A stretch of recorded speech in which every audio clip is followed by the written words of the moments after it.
Hello, sixth grade champions. Today we are continuing the book Granted that we started yesterday. If you haven't had a chance, click on the link. I sent it to Ms. Tipton and Ms. Owens to send to you. This book was in your Invest for Success bags, and we are continuing today.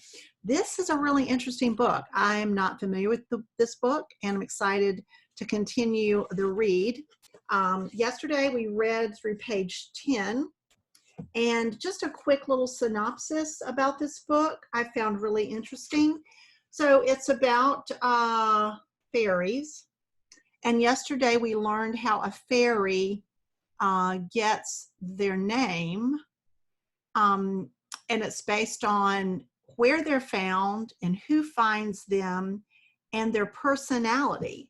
So for example, here's one, Charlie Rhododendron Whistler. So he was found on a rhododendron, which is a type of flower. You should look that up. You can Google that. Charlie is the name of a person related to that found him, and then Whistler is something that describes the person, decides that kind of describes him. So the names are very unique and creative, like all of you. So we're starting in chapter 3, page 11. Chapter 3, page 11, if you're following along, or if you want to, just listen. He was late as usual. She could hear him outside the door. Fairies have exceptional hearing. Like many small creatures of nature, bats and rats and owls and cats. Their ears pointed slightly at the tips, arched forward, sticking out like birch tree leaves.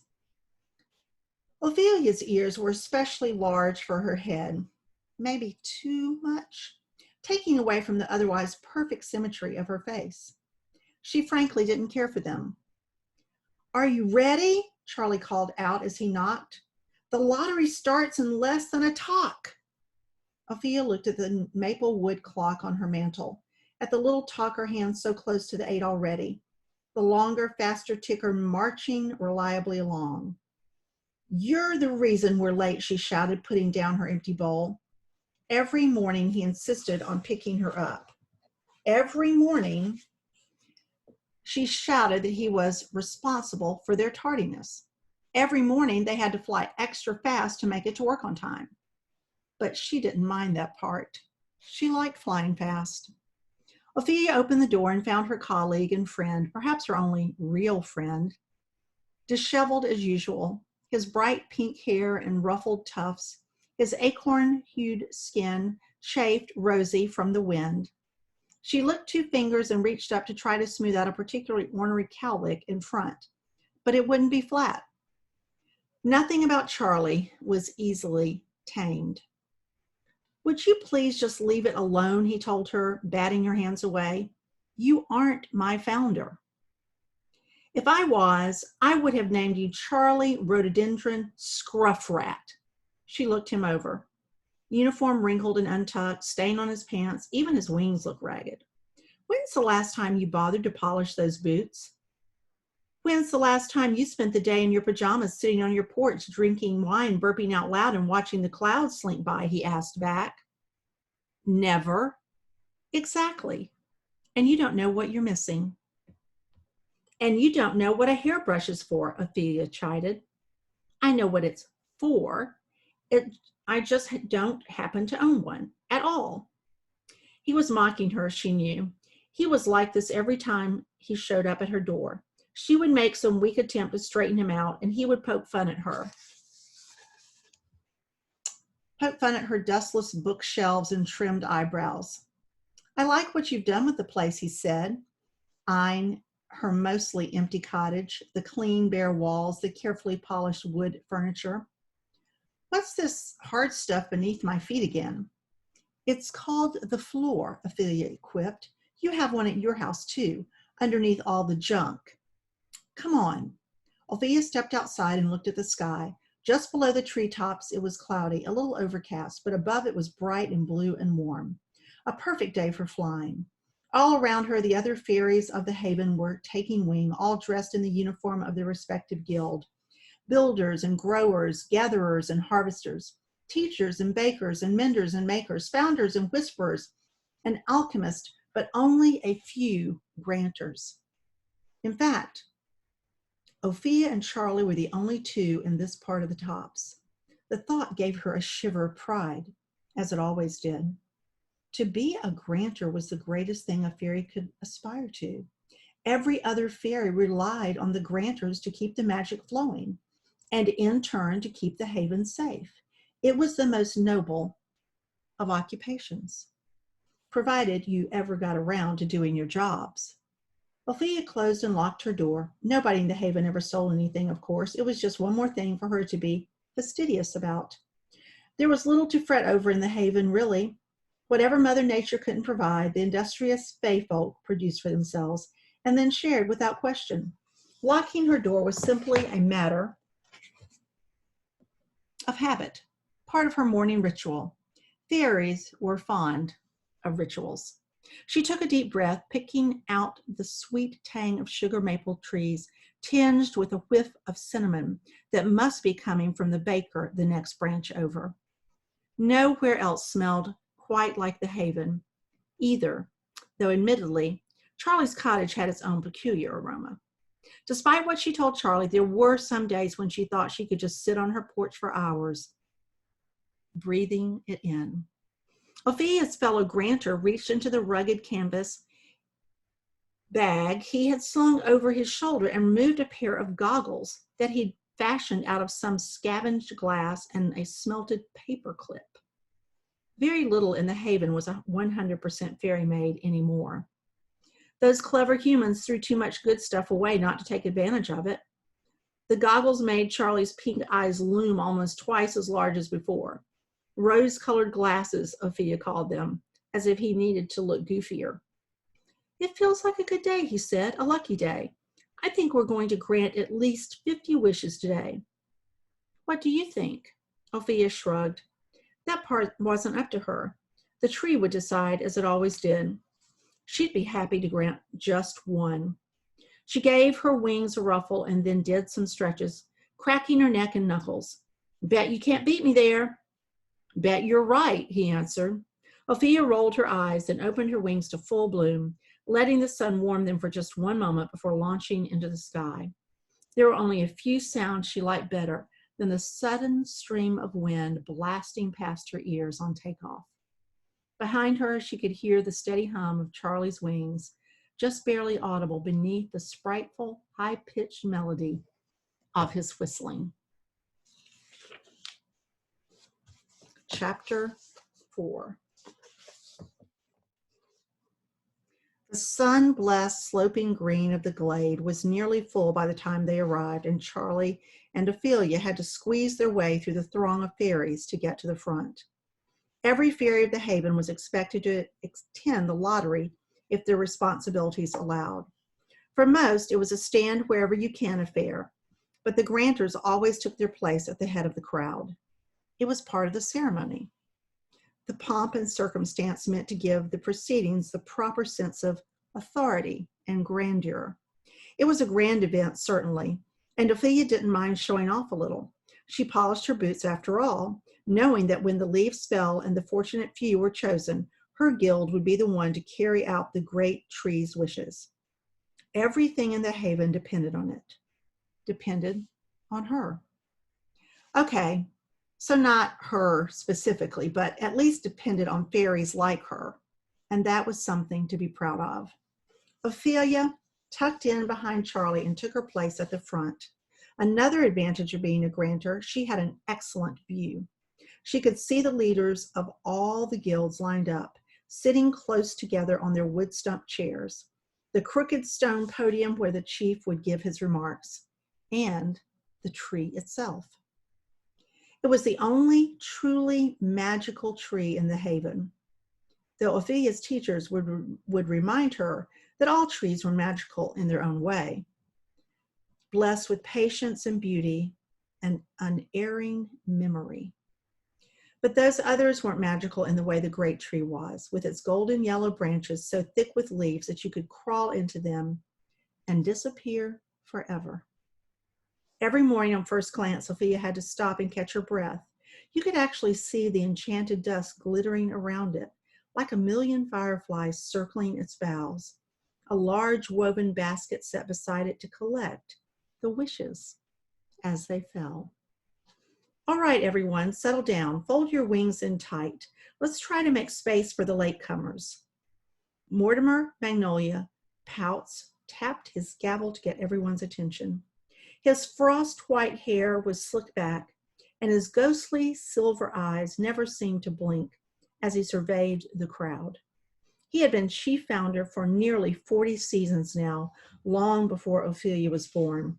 But you could tell by the pinched lines in his broad forehead and the even deeper trenches at the corners of his mouth that his cycle was coming to its close. Fairies weren't immortal. They were lucky to see 200 seasons sometimes, and Pounce had seen twice that number. He'd been around to watch the steady decline of magic, to see the number of wishes the fairies granted each day dwindle from hundreds to dozens. But like the Haven, he endured. Before we get started, I have a few announcements. First off, there have been more reports of human hikers straying from the trails and stumbling close to the border recently. I'm assured by the head of security that our barriers remain strong and the Haven is safe. However, I ask that you all be on your guard when venturing near the edge. We all recall what happened the last time one of us was spotted. Ophelia remembered. Just last year, a human had gotten lost, roamed too far out into the wilderness. He made it through the mountains and somehow stumbled past the magical protections along the Haven's outer ring. Normally, when a human got that close, they would suddenly feel a festering dread warning them to turn around and go the other way. There were no posted signs. Not a beware or a keep out, just a rustling of leaves and maybe a glimpse of something slinking through the underbrush, and then that sinking sense that one more step in this direction could be your last. And yet this foolish human had ignored the pit in his stomach and kept going straight through the magic barrier. The Haven had to dispatch a containment team to knock the poor fellow unconscious and drag him 20 miles to the nearest hint of civilization, depositing him outside a bar. When he woke up, he remembered nothing, not even how the empty bottle had gotten into his hand. Those kinds of close calls were typical for grantors, of course, but only when they were on assignment, where human contact was often unavoidable and other precautions were taken. It wasn't supposed to happen so close to home. Also, Pouts continued, the South American contingent has asked for our assistance with their rainforest problem. Apparently, they are short-staffed and are having trouble keeping up with their tree-whispering responsibilities. They're simply being chopped down faster than our brothers and sisters can grow them. We are accepting volunteers who are willing to temporarily relocate. Training will be provided. Charlie leaned over and whispered, South America? Forget it. You know there are spiders down there big enough to eat guys like us. Ophelia shushed him, though she did crack a smile at the thought of Charlie being chased by a giant spider. And snakes, poisonous snakes, thick as a tree root, some of them, he added. Would you stop, Ophelia hissed, and elbowed him in the ribs for emphasis. This is important. And finally, Pouts said, just a reminder that the 48th Annual Nut Festival is less than 5 days.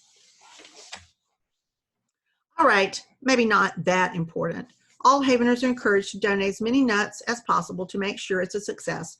I'm told we're particularly lacking in cashews, is it?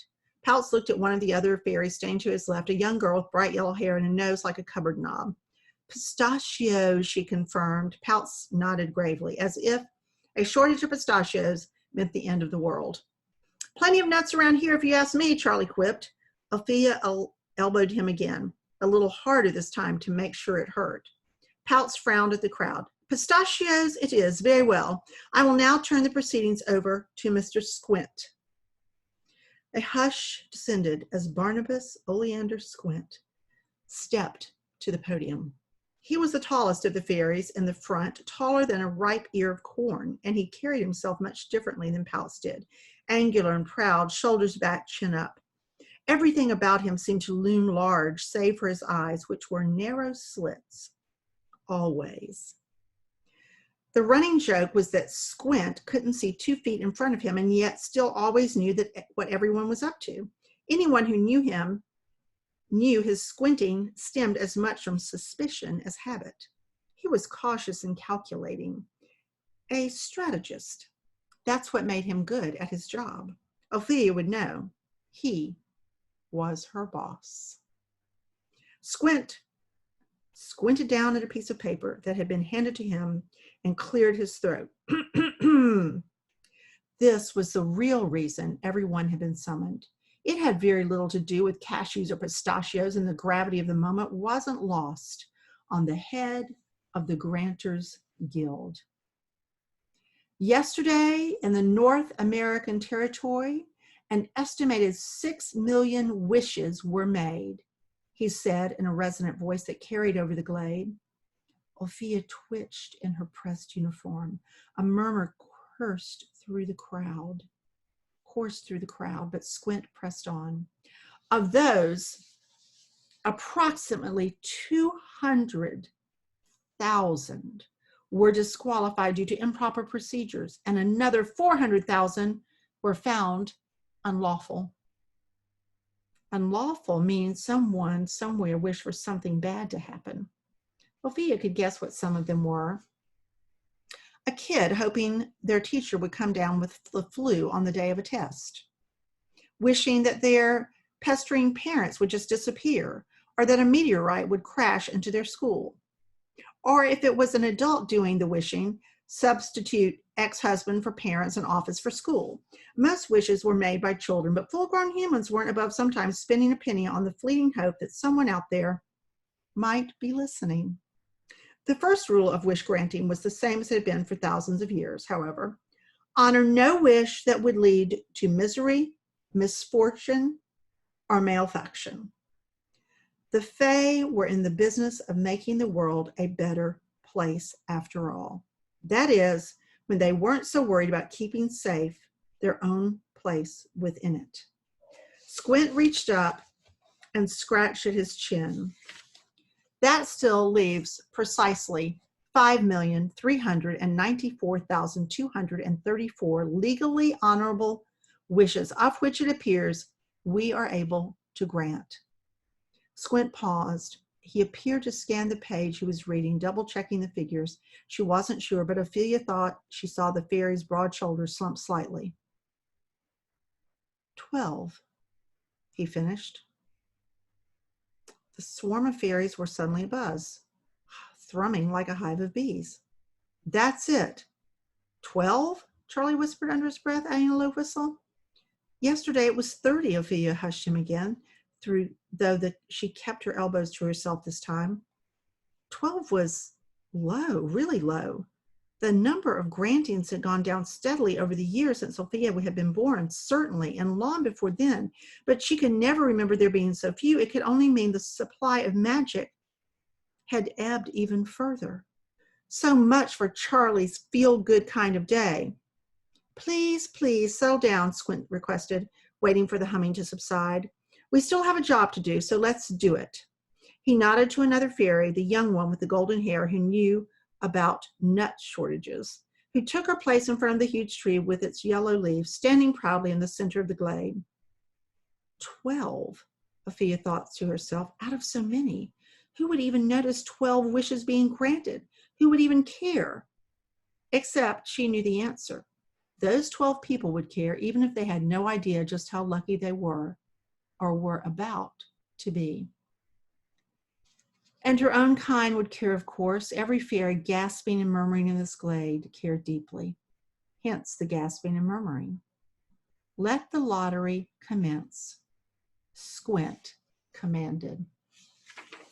We're going to stop there on page 23, right here, and find out tomorrow, what is this lottery all about? I want to encourage a couple of you, all of you actually, We have some wonderful artists in 6th grade learning community. And as I was reading, I was caught by the description of the great tree. And I'm wondering, when you're there at home, if you would be willing to draw, paint. You could do it with your colored pencils. You could do a pen and ink. I just can, or watercolor. I can see some of you really bringing this tree to life. And if you do, if you take a snapshot picture and send it to Ms. Stanton or to Ms. Tipton, Ms. Owens, I'd like to post these. But here it is. It's on page 17. And it's in the second paragraph, middle of the page. It's talking about the great tree. I'm going to read it again to you. But those others weren't magical in the way the great tree was, with its golden yellow branches so thick with leaves that you could crawl into them and disappear forever. Every morning on first glance, Sophia had to stop and catch her breath. You could actually see the enchanted dust glittering around it, like a million fireflies circling its boughs. A large woven basket sat beside it to collect the wishes as they fell. You know, I can close my eyes and picture that in my mind. I know some of our artists can make that a reality. I hope you will. Thanks so much, 6th grade learning community. Looking forward to seeing you tomorrow. I hope you have a really great